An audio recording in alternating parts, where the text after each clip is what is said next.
नमस्ते, मैं हूं किशोर अजवाणी और अब आज का न्यूज रैप। जंतर मंतर पर छात्र प्रदर्शन के दौरान पुलिस की कार्रवाई के खिलाफ सुप्रीम कोर्ट में दायर याचिका पर 27 जुलाई को सुनवाई होगी। याचिका में आरोप लगाया गया कि शांतिपूर्ण प्रदर्शन कर रहे छात्रों पर गैर कानूनी तरीके से बल प्रयोग किया गया। जंतर मंतर पर पहुंच रहे प्रदर्शनकारियों के सर्वेलेंस के लिए फेस रिकॉग्निशन कैमरों के इस्तेमाल के आरोपों को दिल्ली पुलिस ने खारिज कर दिया। दिल्ली पुलिस के मुताबिक इस तरह के कैमरे हिस्ट्री शीटर अपराधियों और संदिग्ध लोगों पर नजर रखने के लिए लगाए गए हैं। पुलिस ने इसको त्योहारों से पहले सुरक्षा के लिए एहतियातन उठाया गया कदम बताया। दिल्ली में जारी प्रदर्शन के बीच प्रशासन ने दिल्ली पुलिस की सभी छुट्टियां अगले आदेश तक रद्द कर दी। साथ ही किसी भी तरह के कोर्स या ट्रेनिंग में भाग लेने पर भी रोक लगा दी। आदेश के मुताबिक पुलिस कर्मियों को सिर्फ इमरजेंसी में ही छुट्टी मिलेगी। नीट पेपर लीक के खिलाफ चल रहे प्रदर्शन के बीच केंद्र सरकार ने उच्च शिक्षा विभाग के सचिव विनीत जोशी को पद से हटा दिया। उन्हें पंचायती राज मंत्रालय का सचिव बनाया गया। उनकी जगह पर नरेश पाल गंगवार को नया सचिव नियुक्त किया गया। मॉनसून सत्र के दौरान विपक्षी गठबंधन ने संसद के मकर द्वार पर शिक्षा मंत्री के खिलाफ विरोध प्रदर्शन किया।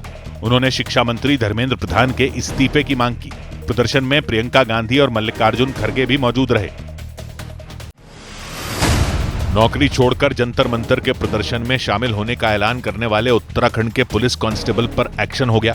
उत्तराखंड पुलिस ने दावा किया कि शेर सिंह 28 जून से ड्यूटी से गायब थे, इसलिए 20 जुलाई को ही उन्हें सस्पेंड किया जा चुका था। दिल्ली के जंतर मंतर में प्रदर्शन कर रहे छात्रों के समर्थन में लखनऊ में भी मार्च निकाला गया। लखनऊ के परिवर्तन चौराहे पर बड़ी संख्या में छात्रों ने पहुंचकर प्रदर्शन किया। छात्रों का यह मार्च लखनऊ के शहीद स्मारक तक निकाला गया। हिमाचल प्रदेश के लाहौल स्पीति में एक गाड़ी पर चट्टान का हिस्सा गिरने की वजह से 13 लोगों की जान चली गई। वो गाड़ी पांगी घाटी इलाके से गुजर रही थी। इसी बीच चट्टान का बड़ा हिस्सा टूटकर उस गाड़ी के ऊपर गिरा और वो गाड़ी मलबे में दब गई। असम के शिवसागर जिले के कई इलाके बाढ़ से बेहाल हो गए। नाजिरा इलाके में एक पेड़ से बंधी एक कार पेड़ समेत बह गई। कार को बचाने के लिए उसे पेड़ से बांधा गया था, लेकिन पानी का बहाव इतना तेज था कि पेड़ जड़ समेत उखड़ गया। असम के गुवाहाटी में भारी बारिश के बाद कई इलाके पानी में डूब गए। वहां का एक प्राचीन वशिष्ठ मंदिर परिसर भी पूरी तरह जलमग्न हो गया। मंदिर के चारों तरफ सैलाब बहता दिखाई दिया। खतरे को देखते हुए प्रशासन ने लोगों से मंदिर के आसपास नहीं जाने की अपील की। गुजरात के अहमदाबाद में हुई भीषण बारिश की वजह से कई इलाकों में जलभराव हो गया। वेजलपुर इलाके में लोगों की कमर तक पानी भर गया, जबकि बारिश के बाद जमा हुए पानी में कई कारें भी डूब गईं। गुजरात के अहमदाबाद में भारी बारिश के बाद मुख्यमंत्री भूपेंद्र पटेल ने जल भराव वाले इलाकों का जायजा लिया।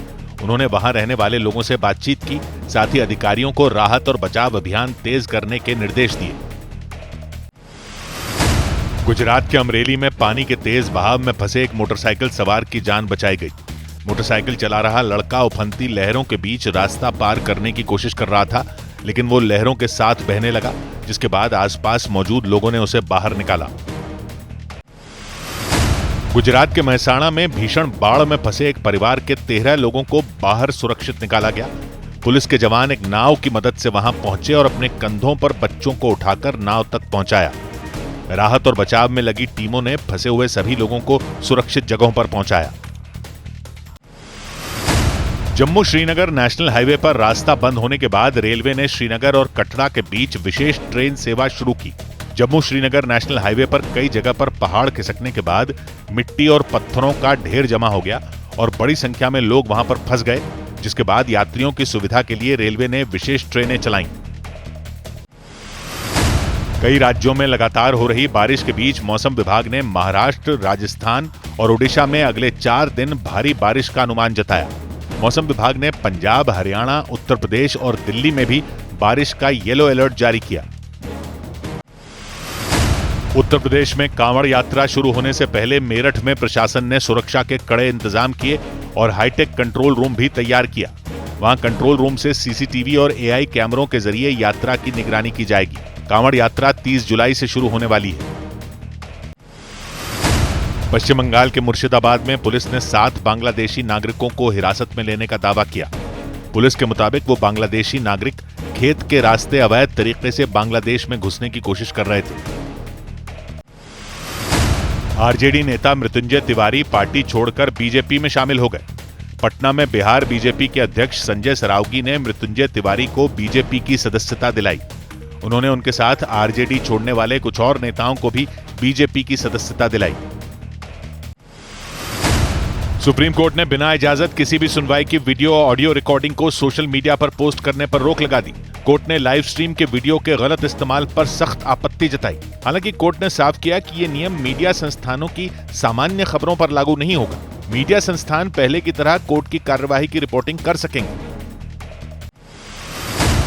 उत्तर प्रदेश के बहराइच में भारत नेपाल सीमा पर सुरक्षा बल के जवानों ने प्रतिबंधित संगठन वारिस पंजाब दे के एक आतंकी को गिरफ्तार कर लिया। आतंकी के साथ एक विदेशी नागरिक को भी गिरफ्तार किया गया। सुरक्षा बल के जवानों का आरोप है कि उन्होंने अवैध तरीके से भारत में घुसपैठ की कोशिश की। राज्यसभा में राष्ट्रीय सम्मान अपमान निवारण संशोधन बिल पेश किया गया। इस बिल के प्रावधानों के मुताबिक वंदे मातरम का अपमान करने पर 3 साल तक की सजा होगी। राष्ट्रगान और तिरंगे के अपमान पर पहले से ही ऐसी सजा का नियम है। ईरान की IRGC सेना ने बहरीन में मौजूद अमेरिकी कंपनी अमेजॉन के डेटा सेंटर पर दूसरी बार हमला करने का दावा किया। ईरान ने दावा किया कि पिछले हमले में डेटा सेंटर का जो हिस्सा बच गया था उसे भी ढहा दिया गया। ईरान ने आरोप लगाया कि अमेजॉन का डेटा सेंटर अमेरिका की सेना को खुफिया जानकारियां पहुंचाने में मदद कर रहा था। पश्चिम एशिया में जारी संकट के कारण कच्चे तेल की कीमत में फिर उछाल आया और इससे शेयर बाजार गिरावट के साथ बंद हुआ। सेंसेक्स और निफ्टी दोनों लाल निशान पर बंद हुए। इंट्राडे में सेंसेक्स ने 900 से भी ज्यादा अंकों की तगड़ी मार झेली। निफ्टी भी 263 अंक टूट गया। हालांकि बाद में दोनों इंडेक्स में रिकवरी हुई।